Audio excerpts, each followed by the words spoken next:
here on WEEI. Andrew Whitworth from Amazon and Thursday Night Football. You can watch the Miami Dolphins and the Buffalo Bills on Thursday night on Prime. Andrew Whitworth, how you doing? Thanks for taking the time.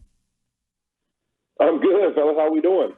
Great now. I'll tell you, we were not expecting to be on today after a Patriots win, and here we are. So they were the biggest dog on the Sunday slate. What was your reaction, takeaway? Patriots beating one of your former teams, Cincinnati Bengals. I mean, I'm going to have to be honest with you. I was a little heartbroken. I had Cincinnati winning this game. I don't really do much gambling and betting myself, but I have a lot of people that reach out. Hey, man, who do you think in this game? Cincinnati Bengals should have this one. This would be a game I would have them winning without a doubt. And you know what? I got a lot of text messages of people mad at my pick. Nice. So, you know what? Great job by the Patriots and Coach Mayo, man. What an awesome showing for them to come out and show, hey, don't count us out just yet. Okay, and look, we a lot of us around here, myself included, we're counting them out before the year, but they looked impressive yesterday. How much of it was about what the Patriots did, which I think there were some improvements there, and how much of it was Cincinnati, who, let's face it, looked like a mess? Jamar Chase, not happy with his contract. T. Higgins did not play. Joe Burrow still may not be 100%. How much of it was about the Patriots? How much of it was about the Bengals?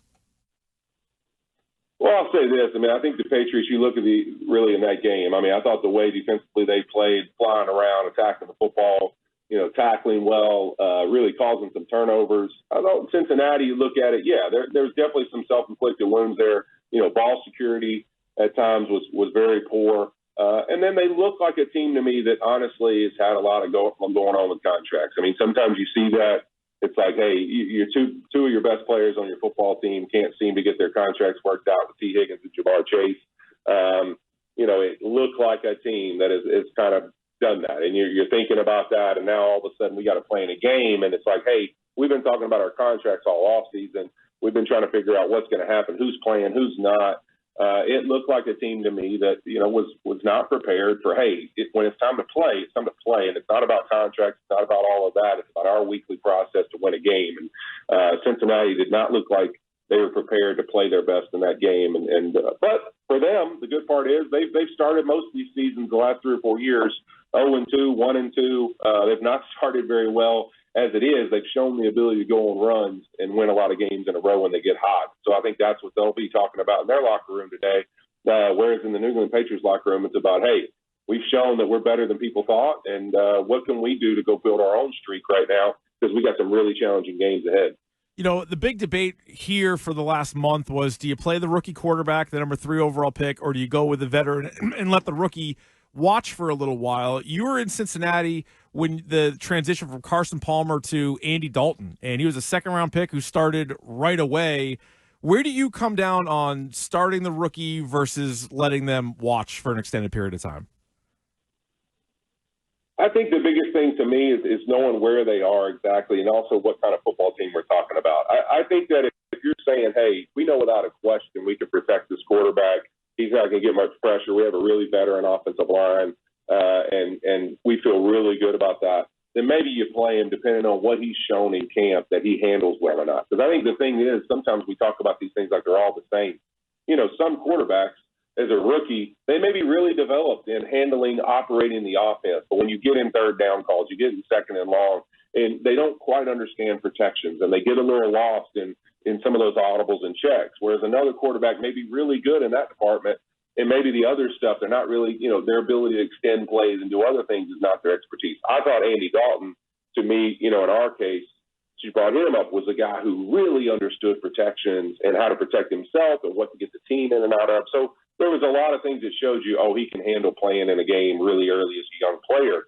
And I think sometimes it comes down to things like that, is how good can they protect themselves and how well do we know up front we can play to protect them. So I think it's different every team, but I think obviously right now in this situation, I think with Jacoby Brissett, you go out and you execute, and you don't have some of the little things that just rookie quarterbacks make, those little mistakes. And I think you got to see that yesterday. They go out, they play an efficient game, they turn the ball over on defense, and they run the football well, and they end up beating a team that nobody had them beaten. How quickly could you tell during your career with a quarterback that was in the huddle with you guys whether, he gets it and we're like, I have confidence in him, versus like, oh no, like this isn't going to work? How quick could you tell? You know what? You usually have a pretty good feel for guys in the sense of, it's not really the good moments. It's those little bad moments that come up in camp and in practice, a stressful situation, maybe a scrimmage with another team, to where you see them get in some stress and really how they handle it. I always go back to, since you brought up Andy Dalton, we played the New York Jets in the preseason when Rex Ryan was there, and you knew you'd always get, even Rex in the preseason was going to give you some oddball things and looks and pressures just to, Rex loved to make you look bad. And so I'll never forget Andy having that situation where there's bringing all kinds of stuff, and he's handling that well. He's getting hit some. He's making some good calls, making some mistakes, but he's audibleness in and out of plays with a great poise and demeanor. And I was like, all right, this kid's going to be able to play really early because it's not rattling him. He doesn't seem panicked. He doesn't seem overwhelmed by all this. He just understands the challenge. And so I think to me, it's like those little things, you pick on them quick. And believe it or not, that's why a lot of teams you hear people talk about, well, go with the veteran or don't go with him, go with the rookie, depending on their demeanor. Their demeanor has a lot to do with whether that huddle believes in them or feels that same panic and anxiety that they feel, because the quarterback's demeanor really carries over to his entire huddle. And so I think it's really important to kind of know that. How do they handle those situations? Because it's going to reflect in your team and how they perform. Speaking of demeanor and maybe not being totally ready, that would be my personal read on Brady yesterday. It's one game. Did you catch any of Brady on the Fox broadcast yesterday? And what do you think of the transition to the booth for, arguably the greatest to ever do it on a football field? Oh, man, I'm excited for him. It's really cool to see somebody like that who, look, he's the GOAT, when it comes to winning championships and having team success and being a great quarterback and all the things he's accomplished individually and as a team, as a New England Patriot and as with the Tampa Bay Bucks. To be able to dominate in that way, and then you look at him off the field, all the things he's a part of and getting to do now, for him to chase something like this and say, hey, I know there's going to be exposure. I know people are going to judge how I call this game. I know people are going to have a feeling about whether I'm good or bad or indifferent, but this is something I want to do, and I want to be great at it. And I know the work he's put in, having conversations with him this offseason.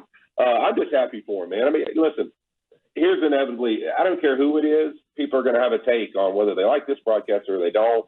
It's all over the board. I just think it's cool that he's chasing a passion of his, and I have no doubt the way this guy works, he will be really good at it. And whether people like him now or like him later, listen, I love football. I love the fact that one of the greatest to ever play the game has a passion to call games. I think that's really cool, and it's great for our game. So you talked to Brady, and forgive my ignorance on this. Are you guys buddies? Did he reach out because you're in the broadcasting world? Like, how did that come about? No, I'll just run into him at a couple different things, different NFL events, throughout the offseason. And then they actually did a mock game. I helped do the broadcast for the Rams preseason game. So they did a mock game there.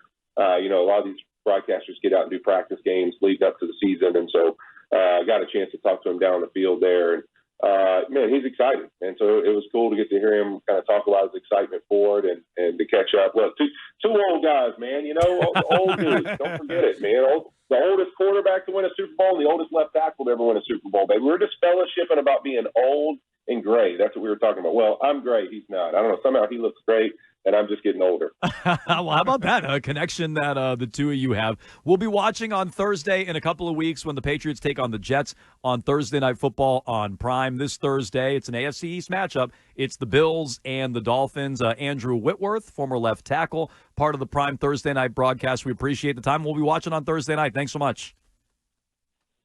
Hey, appreciate it. Thank you, man. All right, thank you. Andrew Whitworth joining us here on a Patriots Monday.